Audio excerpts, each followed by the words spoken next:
নীৰৱেনো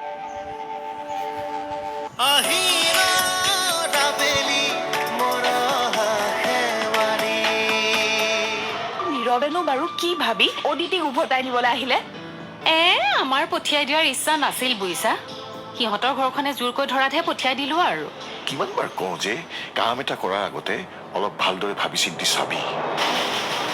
সদায় তোৰ কাৰণে মই কিয় লাজ পাব লগা হয়? মোৰ ছোৱালীৰ জীৱনটো কি হ'ব সেয়া পৰামৰ্শ তই দিব নালাগে। এনেও তোৰ কথা মতে গ'লে আমাৰ ঘৰৰ সকলোৱে ঘৰৰ ভিতৰতে চিট জুৰি ল'ব লাগিব। চাওকচোন, গৈ পাই তাই খবৰ দিয়াৰ কথা আছিল, এতিয়ালৈকে ফোন এটাও নাই। ইমান দিনৰ মূৰত উভতি গৈছে, তাকনো কি পৰিস্থিতি হৈছে এবাৰ জনাব নালাগে? এৰা, কথাটো ময়ো ভাবিছো।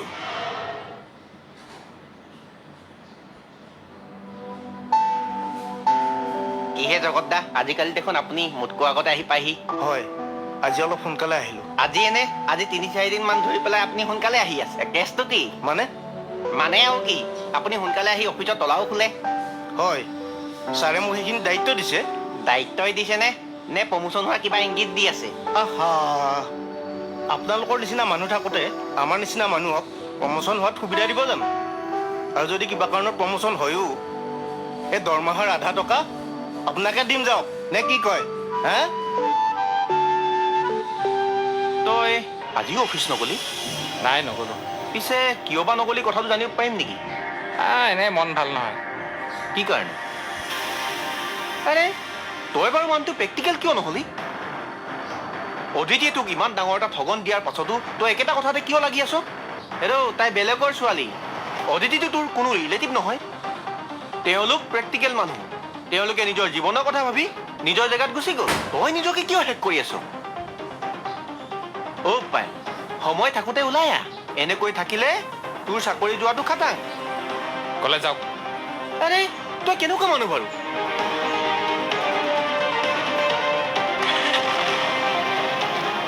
দিগন্ত, এইটো মানে তুমি এনেকৈ মুড অফ কৰি অদিতিৰ লগত কথা নাপাতিবা।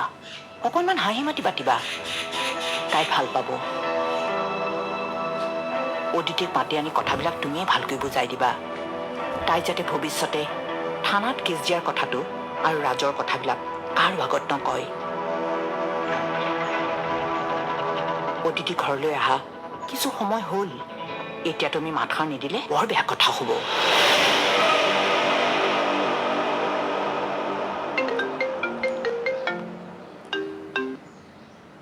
মা কোৱা।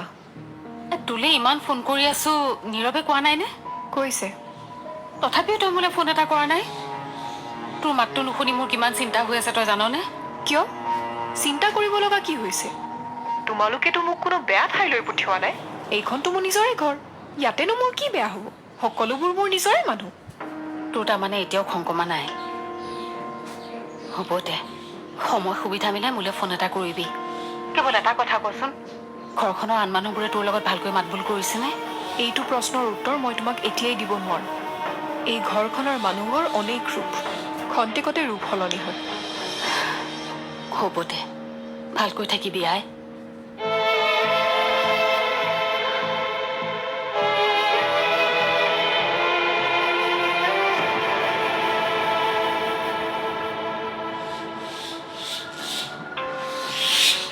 ৰাজ ফুকনৰ লগত কাজিয়া লগাটো বৰ ভাল নহ'ল নেকি?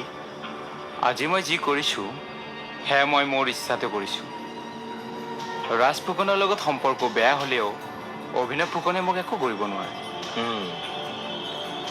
এনেও অভিনৱ ফুকনে মোক সিমানো ভাল নাপায়, কাৰণ তেখেতেও ভালকৈ জানে যে ৰাজ ফুকনে যিটো সমষ্টিৰ পৰা টিকটৰ কাৰণে লাগি আছে, সেই একে কলিয়াবৰ সমষ্টিৰ পৰা ময়ো টিকটৰ বাবে লাগি আছোঁ। টিকট দিলে এজনকে দিব পাৰিব। মই ভাবোঁ সেইটো এটা অসমৰ ভাল সমষ্টি। গতিকে দলেই তাৰ পৰা এজন যোগ্য প্ৰাৰ্থীক টিকট প্ৰদান কৰিব লাগে, আৰু সেইজন হ'লো মই। আজি দলৰ সকলোৱে দেখি গৈছে যে কাৰ কিমান যোগ্যতা আছে। আজিৰ এই কাজিয়াখন মই মোৰ ইচ্ছামতে কৰিছোঁ। দলৰ সকলোৱে বুজক যে কাৰ কিমান যোগ্যতা আছে, আৰু কিছুদিন পিছতে দলে টিকট ঘোষণা কৰিব। গতিকে কোন সমষ্টিৰ বাবে কোন প্ৰাৰ্থী উপযুক্ত সেয়া দলেও বিবেচনা কৰক। বুজি পাইছো।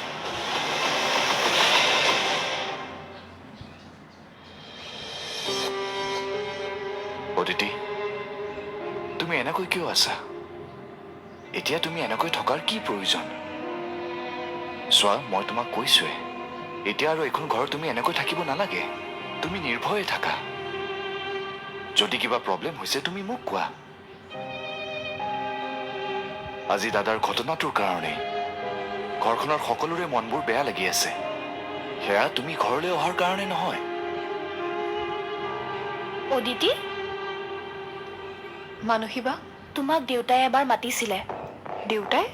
অঁ, যোৱা, দেউতাই তোমাক কিয় মাতিছে মই জানো। মই কোৱা কথাবিলাকে হয়তো দেউতাই তোমাৰ আগত ক'ব। দেউতাই কি ক'ব বিচাৰিছে তুমি শুনি লোৱা। আৰু যদি মোৰ কিবা ক'ব লগা থাকে কম নে নকম?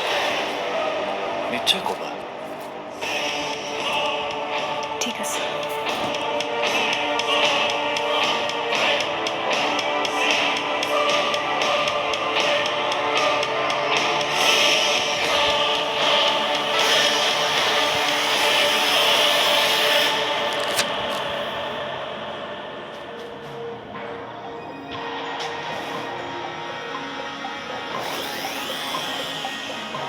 দেউতা মোক মাতিছিলে। কওক। নাই, এনেই কথা কেইটামান পাতিম বুলি ভাবিছিলো।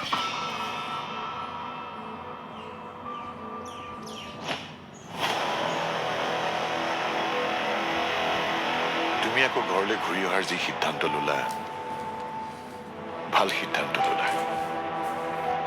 মোৰ ভাল লাগিছে।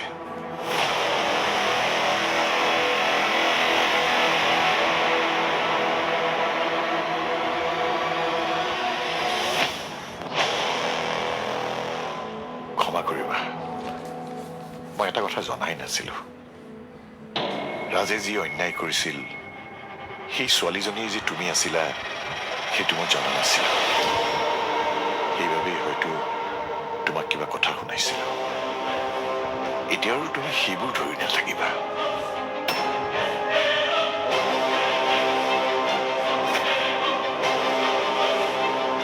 ৰাজেও মোক কথাবোৰ কোৱা নাছিল বা তুমিও কোৱা নাছিলা। মই আগতে জনা হলে কথাবোৰ ইমান ডাঙৰ নহলহেঁতেন। মই জানো দেউতা, তেতিয়া অন্তত মোৰ মা দেউতাই সকলোৰে আগত আঁঠু ল'ব লগা নহ'ল হয়।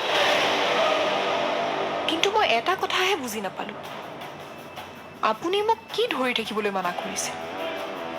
আপুনি এইটো বুজাবলৈ চেষ্টা কৰিছে নেকি যে আন কোনোবাই কৰিলে এইটো অন্যায় হয়, কিন্তু যিহেতু ৰাজ দাই কৰিছে গতিকে সেয়া অন্যায় নহয়?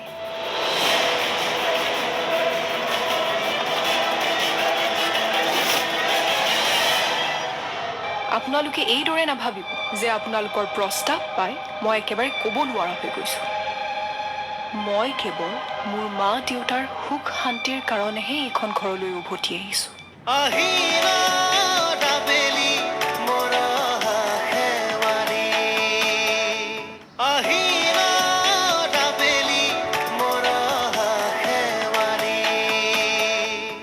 নীৰৱ, মই অদিতিক যিখিনি বুজাব লাগে বুজাই কৈছোঁ। লাহে লাহে সকলো ঠিক হ'ব। কিন্তু দুদিনমানৰ পৰা মই তোমাক কথা এটা কম বুলি ভাবি আছোঁ।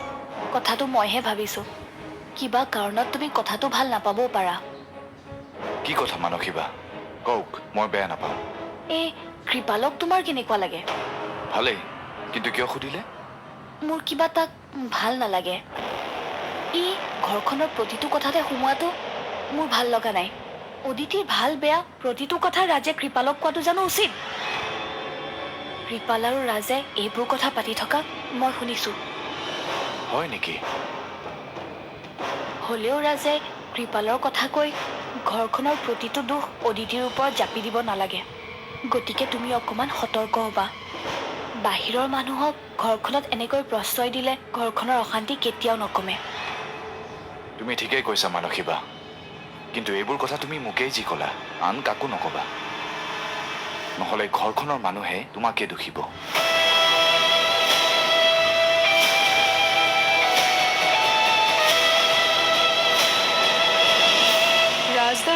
কথা আপুনি কেতিয়া গম পালে দেউতা? আজি 2 দিনমান আগতে। তেখেতে নিজেই ক'লে নে আন কাৰোবাৰ পৰা গম পালে?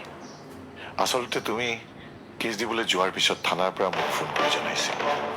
তাৰপিছত মই ৰাজক মাতি আনি কথাটো সুধিছোঁ। এইবোৰ কথা আপুনি ময়ূৰী বৌক জনাইছেনে? কোনবোৰ কথা? যে ৰাজ ফুকন এজন... নাই নাই নাই নাই, সেইবোৰ কোৱা নাই। কিয়? মোৰ লগত হোৱা ঘটনাটোৰ বিষয়ে যেতিয়া আপোনালোকে গম পাইছিলে তেতিয়াতো আপোনালোকে অশান্তিত থাকিবই পৰা নাছিলে। মোৰ মা দেউতাক ফোন কৰি মতাই আনিছিল। মই মিছা কথা কৈ বিয়া হোৱা বুলি নানান অভিযোগ দিছিল। মোৰ মা দেউতাই আপোনালোক সকলোৰে আগত আঁঠু ল'বলৈ বাধ্য হৈছিল। এতিয়া সেই একেখিনি অভিযোগেই যদি মই আপোনাক দিওঁ যে ৰাজ ফুকন ডাঙৰীয়াই ময়ূৰী বৌক মিছা কথা কৈ বিয়া কৰাই আনিছে, যে বিয়াৰ আগতে তেখেতে এজনী ছোৱালীৰ জীৱন ধ্বংস কৰি থৈছিল, আৰু সেই ছোৱালীজনীয়ে মই।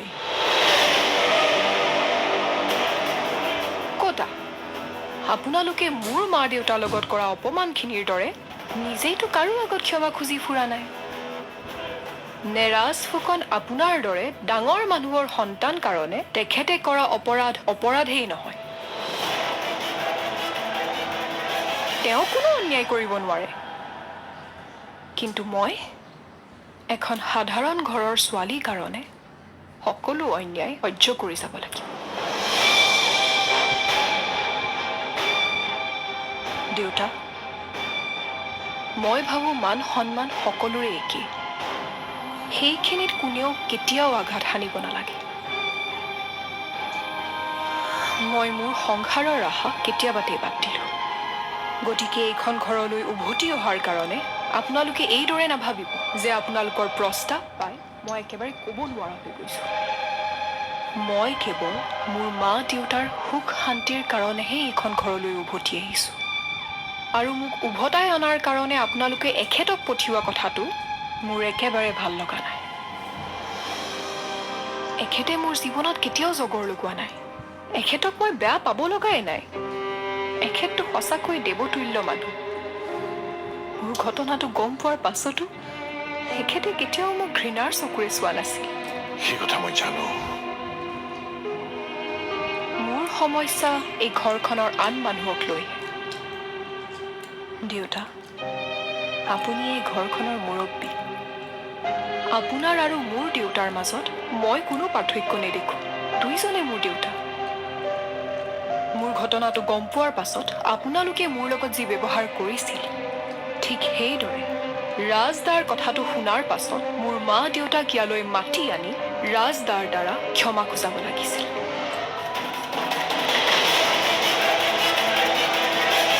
কিন্তু নকৰিলোঁ, কাৰণ ময়ো জানো ৰাজদাৰ নামটো কেতিয়া আৰু ক'ত উচ্চাৰণ কৰিব লাগে।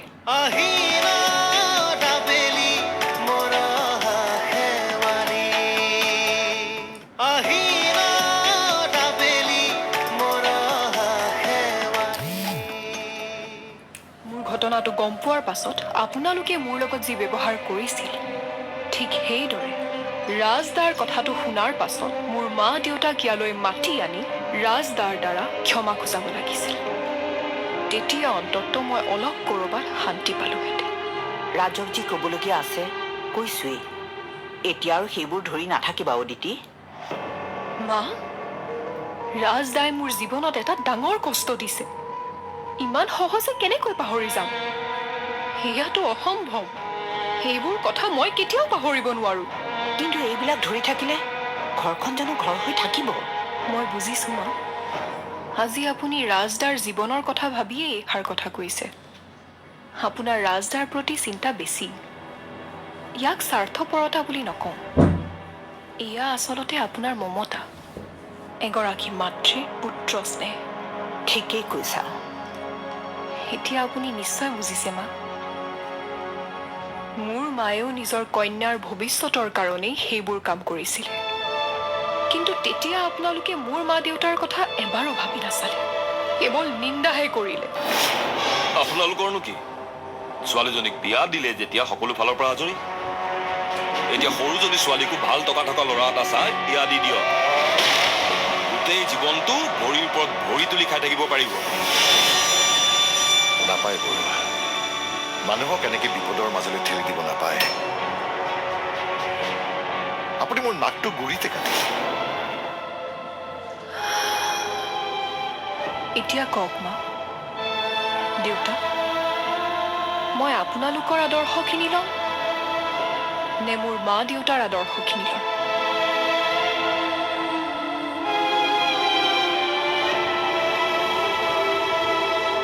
মা দেউতা,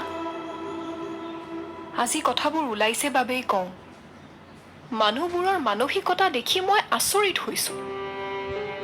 বাৰে বাৰে মোৰ অপমান কৰা হৈছিল। মোৰ এনেকুৱা লাগিছিল যে মোৰ নিজৰ ইচ্ছাতে ঘটনাটো ঘটিছিল। কিন্তু এই ঘৰখনৰ কোনো এজন মানুহে মোক এবাৰো নুসুধিলে যে কোনে মোৰ লগত এনেকুৱা কৰিলে।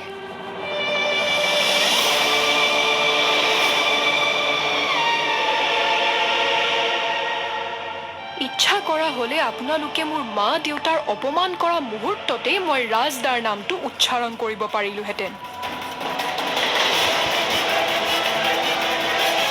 কিন্তু নকৰিলো, কাৰণ ময়ো জানো ৰাজদাৰ নামটো কেতিয়া আৰু ক'ত উচ্চাৰণ কৰিব লাগে।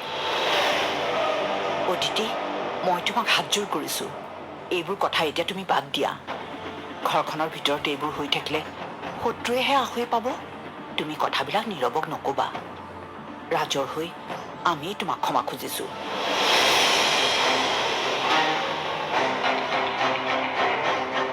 ঘৰখনৰ কথা ভাবা, তোমাৰ আৰু একো অন্যায় হ'বলৈ নিদিওঁ। মই তোমাক কথা দিছোঁ, ঘৰখনৰ কথাবিলাক বাহিৰত ওলালে আমাৰহে ক্ষতি হ'ব। নিজৰ ঘৰখন নিজেই কিয় নষ্ট কৰা? ঘৰখন সুন্দৰকৈ সজাই তোলা। আমি যেতিয়া কথাবিলাক পাহৰিব পাৰিছোঁ, তুমিও পাৰিবা।